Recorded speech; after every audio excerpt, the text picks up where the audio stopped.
Hello there, welcome to the Saroy channel wherever you are in the world, and so much love to each and every one of you.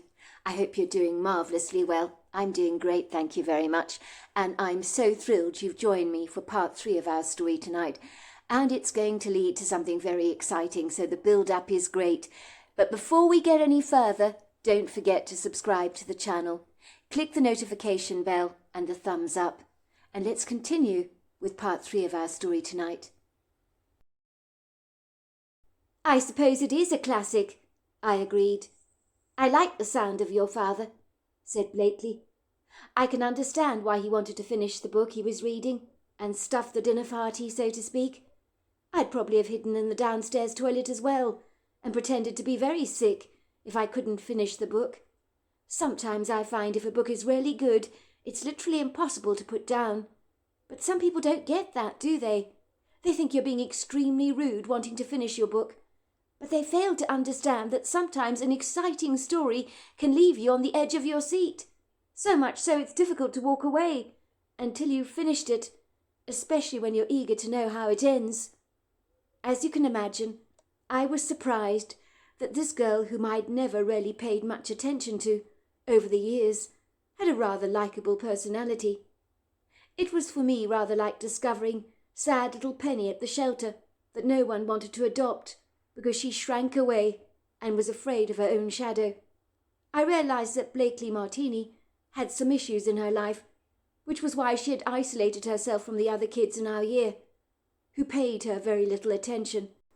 I've always thought that people who've been through some stuff in their lives, faced some rather difficult challenges, are a lot more interesting than people who have sailed through life breezily, without meeting any obstacle courses or stumbling blocks along the way.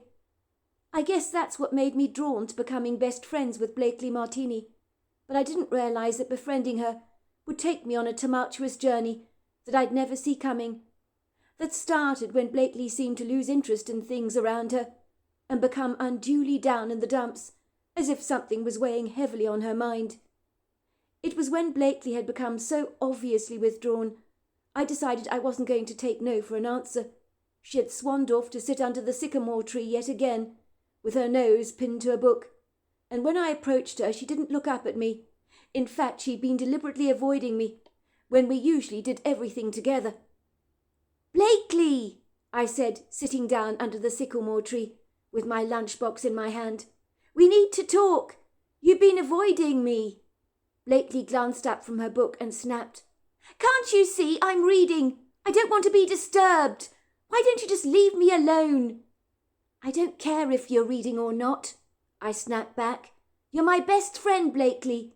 You've been deliberately ignoring me recently, and I'm sorry, but I'm just not going to put up with that. Why the hell are you avoiding me? Has something happened?" "Leave me alone, Sylvia," said Blakely with tears in her eyes. "I don't want to talk about it, okay? Just go away." I sat down next to Blakely and grabbed her book from her, and I shut it. I then put my arm around her shoulder as a gesture of affection, and then this action of mine seemed to bring Blakely to tears, and she began to sob, and I'd never seen her cry like that before, so I knew something was very wrong. "Tell me what's upset you, Blakely. It can't be that bad, surely. Whatever it is, we can talk about it. How can I possibly help you if you shut me out like this? You're being exactly like your mother is towards you." I reached into the pocket of my green school cardigan and handed her a tissue. She took it from me soberly and mopped her eyes. Then she blew her nose hard into the tissue. "That's better, Blakely. Blow your nose again.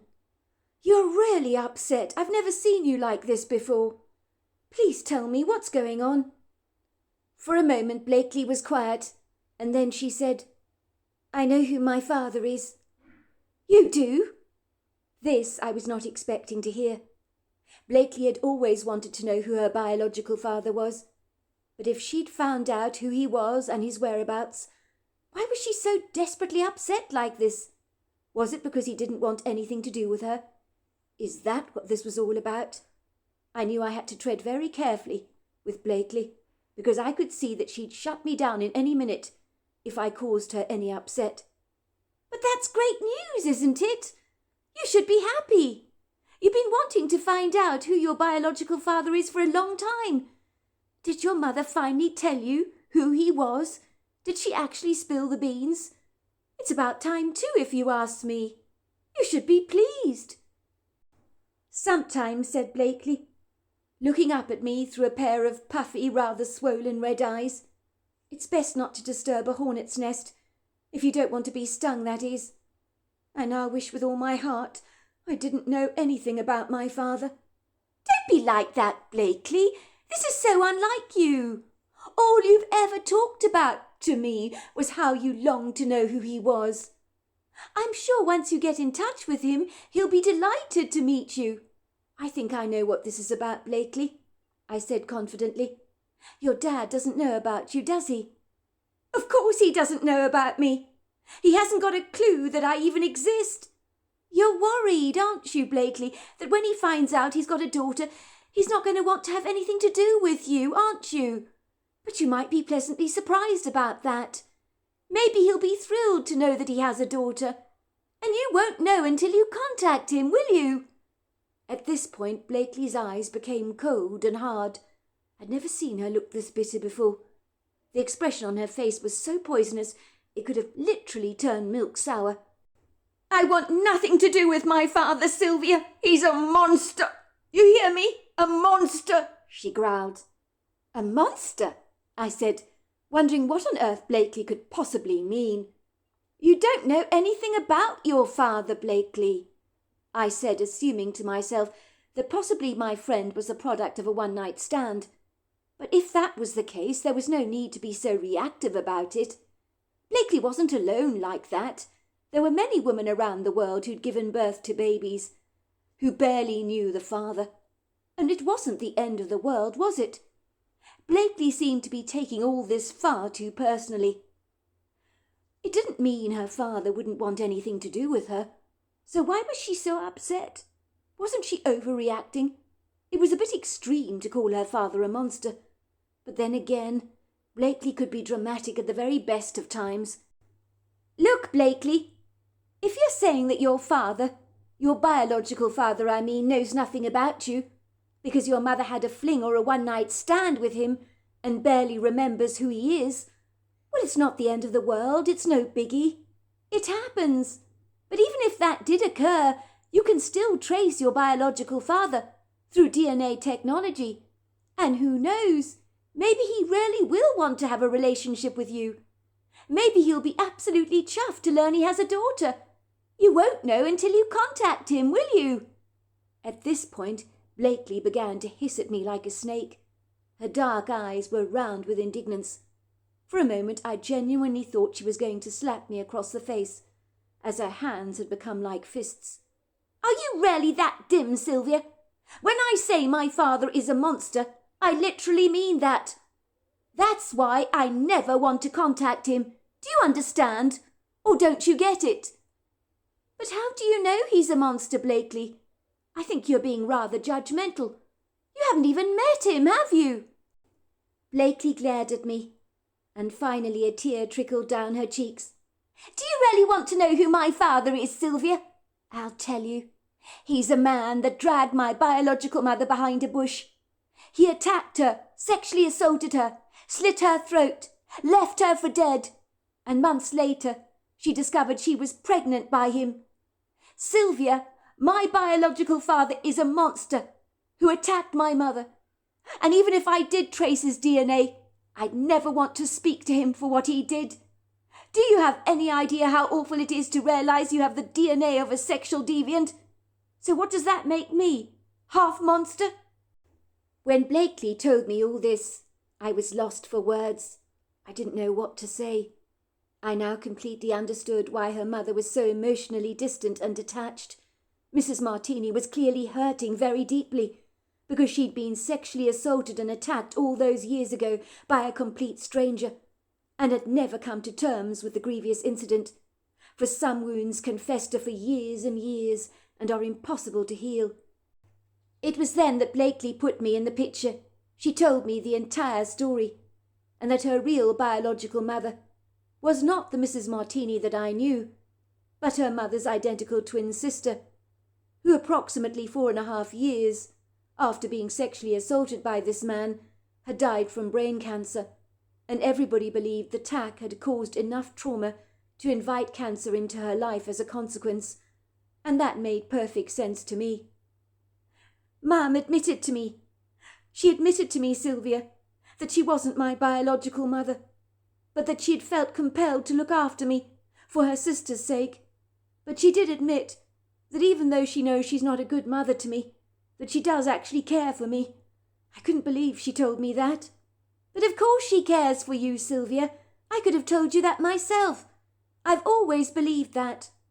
I mean, she may not be good at showing you how much she loves you, but she does in her own way. I know your mother can be pugnacious and difficult to get along with, but I know underneath it all, she's always cared for you. I was glad to see that after our conversation, my best friend Blakely seemed to come to terms with some of the unpleasant revelations about her true biological father. In truth, I thought she was taking things remarkably well, until weeks later she began to slip into another deep depression. Blakely had first seen the handsome, rather debonair young man in the park walking a black and white Dalmatian, and there was something about him that caught her eye. At the time, she had been walking Nora Mackenzie's dog from number 52, for the elderly lady had fractured her hip and had been eager to offer Blakely good money to walk her dog 3 times a week. Teddy was a Dachshund mix and was without doubt one of the cutest dogs that Blakely had ever beheld. Nora Mackenzie had paid Blakely generously over the years to walk her dog Teddy, for she claimed her dog needed to be walked at least 3 days a week. Otherwise he'd probably end up eating her sofa or chewing up her shoes if he didn't channel his energy into some good exercise. Nora Mackenzie had always been kind to Blakely, and Blakely liked the elderly woman very much. She'd never said anything mean to Blakely about the unsightly condition of her mother's house, and Blakely had really enjoyed earning the extra pocket money from Mrs. Mackenzie, because it was enjoyable walking Teddy, and the dog was so responsive. He was always enthusiastic, wagging his tail and dashing ebulliently towards every dog in the park to introduce himself, sometimes to the shyest of terriers. He was never intimidated by meeting dogs 3 times his size, but he loved to smell everything, almost as if every scent trail held within its aroma the most fascinating messengers, like a doggy Morse code, so to speak, that he was trying to decipher. For some indecipherable reason, even from a distance, Blakely was magnetically drawn to this handsome young man. She was sure she recognized him. She wouldn't forget a face like his. She'd seen him around town before, when she and Sylvia were eating apple pie and cream at the local coffee shop. That young man had sat at a table not far from them and ordered for himself a black coffee. Blakely had said to Sylvia at the time, "Look at him over there. He's a bit of all right, don't you think?" And Sylvia's response was, "Are you kidding me? He's far too old for us." On seeing this young man again at the park, it seemed almost serendipitous for Blakely, almost as if the two of them were destined to meet. Blakely really wanted to meet him, but how could she do this without being blindingly obvious? At least she could claim that Teddy was eager to meet his goofy Dalmatian, and she wouldn't be lying on that part, as with Teddy's lively, bubbly personality, if he had his way, he'd like to meet every single dog in the park. Perhaps deep down in Blakely's soul, having not had a father, she was longing for some kind of male validation in her life, and maybe the approval of a slightly older man, and this is often known as the Oedipus complex. Blakely surreptitiously kept a distance behind the young man, whom she thought was extremely attractive. She was of an age when girls at school were talking about boys all the time, but Blakely had never been interested in boys her own age. This young man may be a bit older than her. Possibly he was 18, she thought, which would make him 3 or 4 years older than she was. But then she was mature for her age, so what difference would an age gap like that really make? But when you're a teenager, a gap of 3 years can be very considerable. Blakely observed the man's Dalmatian, eagerly running ahead of him, on the wide expanse of green grass of the park that was dotted with a plethora of deciduous and evergreen trees. She tried to keep up with the young man's pace, but he walked very fast. And it didn't help that Teddy had his nose stuck on a scent he liked under a bush, and appeared so fixated by it that she couldn't pull him away with the lead. His nose seemed to be superglued to the grass, for he savoured the scent, and then lifted up his leg to dribble over it, as if to announce to all the dogs in the park that Teddy had been there. "Come on, Teddy," said Blakely, feeling frustrated with his stubborn determination to stay fixed to one spot. It was clear who was calling the shots on this walk. "I need to catch up with this man," she thought, "and when I do, I'll use Teddy as a convenient excuse to start a conversation with him. I have to talk to him." Blakely could see the young man's Dalmatian was more than a little goofy, charging around the place almost manically, and eagerly running up to any dogs that crossed his path. Finally the man called the Dalmatian. "Sender, come here now!" But the Dalmatian continued to run around with a husky and pretended not to hear his master's voice. Suddenly the young man raised his voice again. "Sender, come back now, will you?" The dog looked up at the young man very innocently, almost as if to say, "Oh, was that you calling me? I didn't realize it." He then trotted over to the young man with an obedient reticence. The young man sat down on one of the park benches. He kept Sender's lead tethered to a bench post, so that Sender couldn't wander off. He pulled out his cell phone from his pocket and began to text someone. This was Blakely's moment to strike while the iron was hot.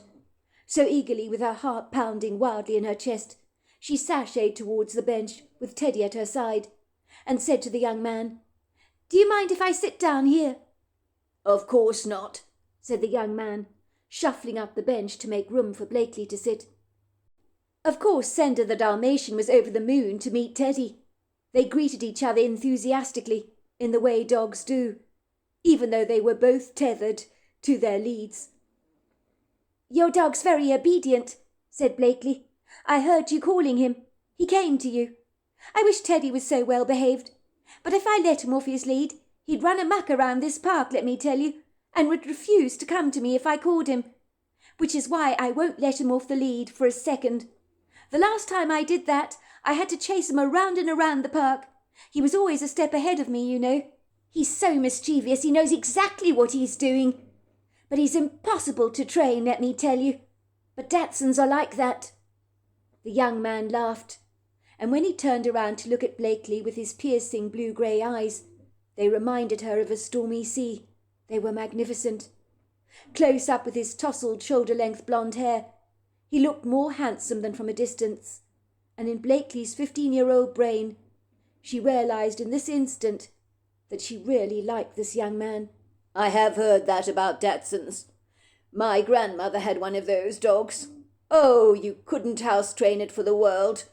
She always had to let it pee on the newspaper, because it never learnt to pee outside, even though she regularly took it for a walk. But that's Dachshunds for you." "It sure is. They're just like that."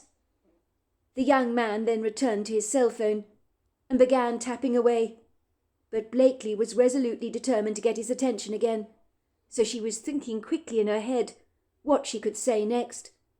"I haven't seen you around here before." The young man looked up from his cell phone. "Sorry, you were talking to me?" he asked. "Yes, I was talking to you," said Blakely. "I was saying I haven't seen you around here before. Do you bring your dog to the park every day?" "I do, as it happens, walk Sender every day, at about 3 o'clock in the afternoon. That's when I tend to take a break from my work. I'm lucky because I work from home, not very far from here.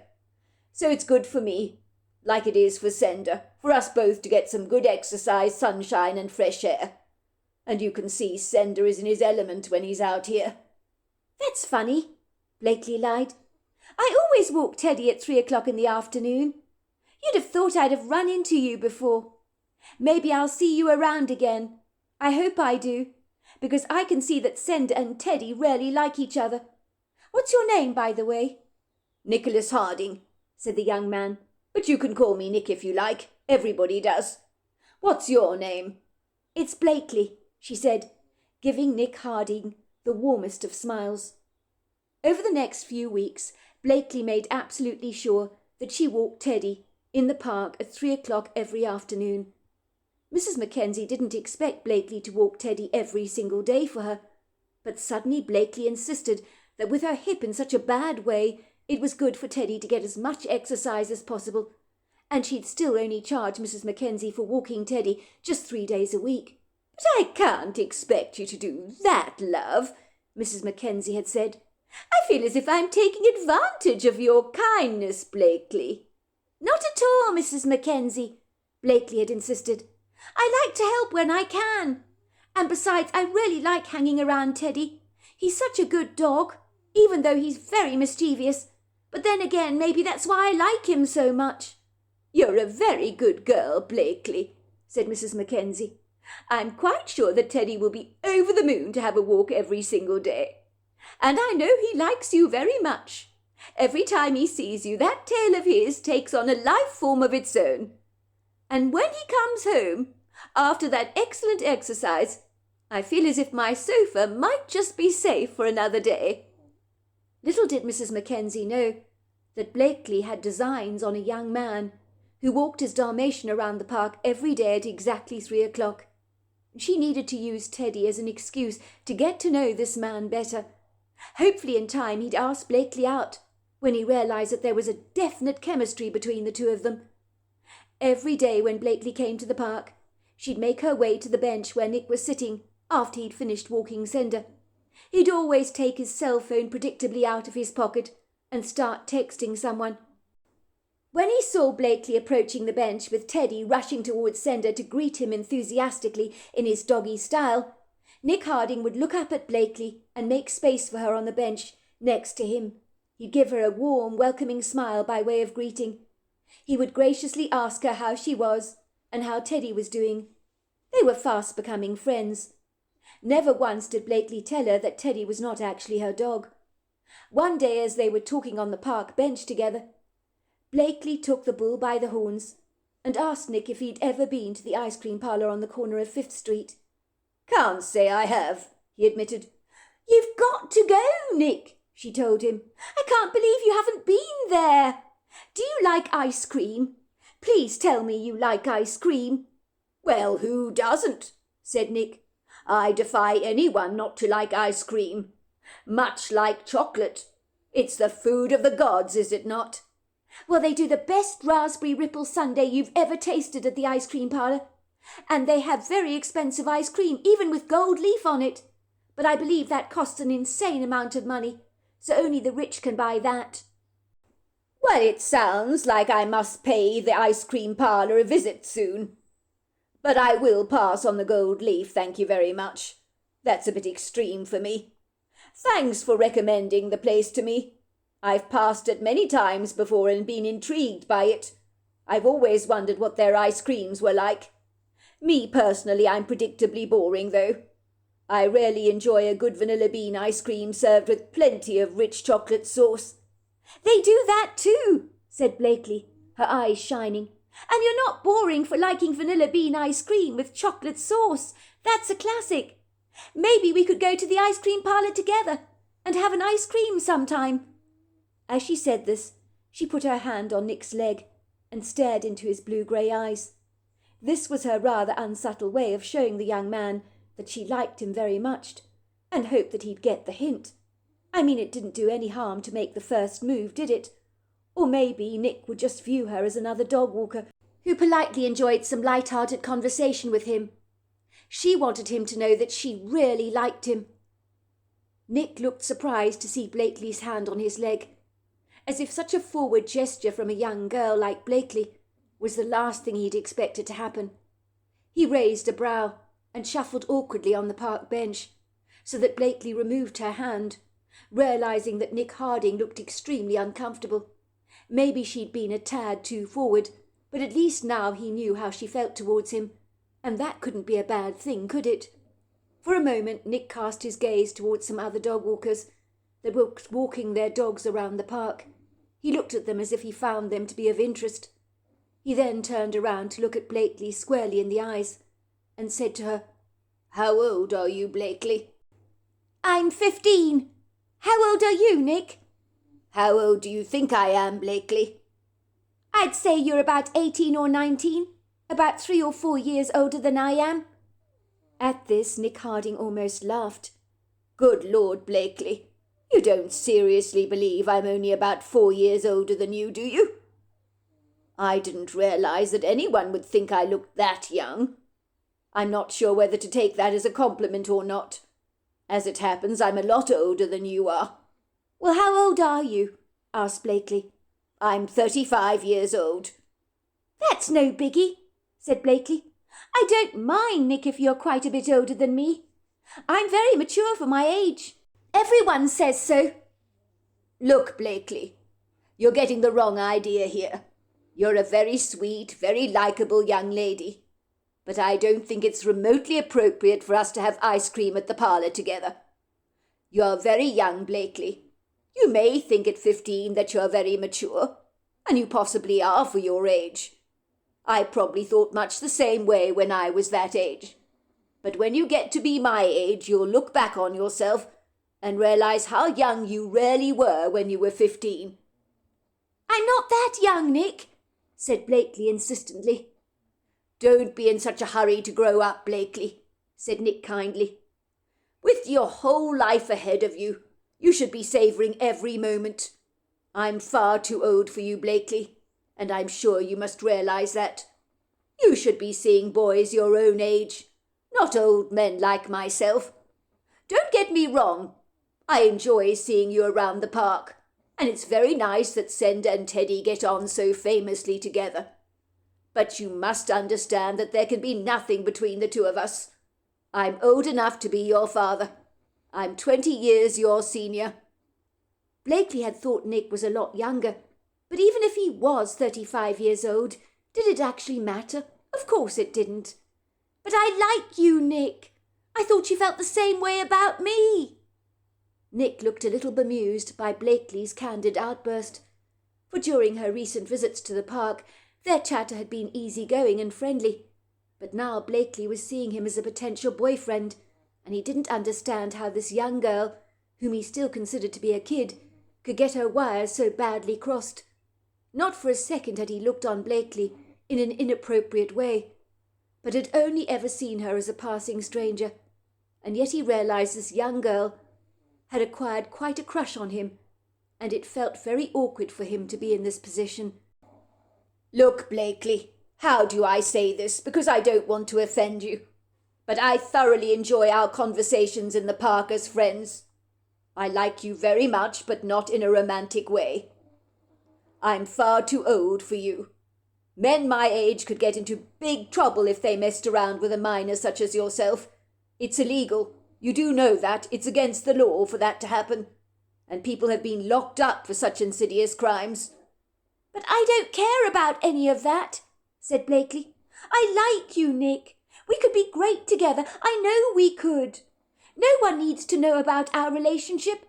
I won't tell a soul. Cross my heart, hope to die if I tell a lie," she said, making a cross in the air with her finger and tapping her chest. "I'm sorry, Blakely. This is not appropriate," said Nick, looking increasingly more uncomfortable. He didn't know how to deal with the situation. He rose to his feet and said, "See you around, Blakely."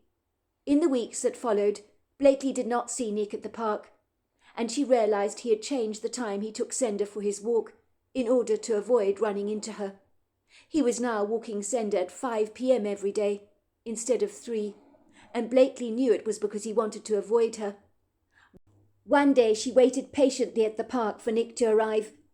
She watched him walking Senda, sitting on the park bench as he always did, and then she secretly followed him home.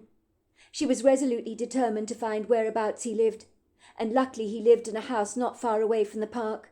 It was certainly attractive and very sizable, so Nick must have been doing well for himself. It was a pale buttercup yellow house, with smart navy blue shutters and a blue front door. The front yard was sizable, boasting a perfectly manicured lawn, and beautiful flower beds bursting with colourful perennials. Blakely hid discreetly behind a magnolia tree on the pavement.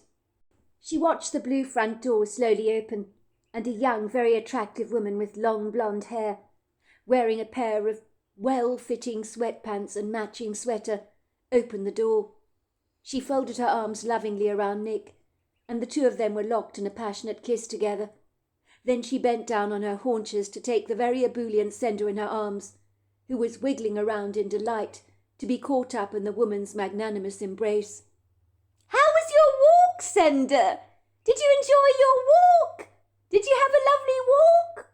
"He certainly did," came Nick's voice. The door closed behind all three of them, and in that moment Blakely's heart sank, for she realised that this pretty blonde woman, wearing pink, was possibly Nick's girlfriend, or worse still, even his wife. She hadn't noticed Nick wearing a band on his finger, but then again some men didn't. This was the worst thing that could have happened to Blakely. The man she really thought she loved with all her heart clearly belonged to someone else. And that seemed to break her into two, for the devastation that hit her was like a tsunami, and she didn't know if she would ever overcome the pain she was beginning to feel. So there we are. That is the end of part 3 of our story. Part 4 is tomorrow night. Until next time, goodbye and good night.